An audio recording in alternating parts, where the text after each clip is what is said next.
We had known Andrei Ivanovich Sadov for a long time.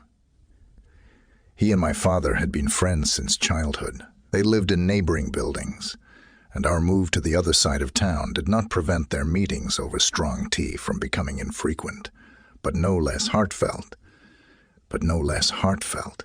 In my opinion, Sadov was an unusual teetotaler for a doctor, and it was no coincidence that I mentioned tea when talking about his meetings with my father. Unusual, if we take into account his specifics. Andrei Ivanovich worked for many years as a pathologist in the regional hospital, and the doctors of his profile, according to the stereotype, are among the most ardent fans of firewater.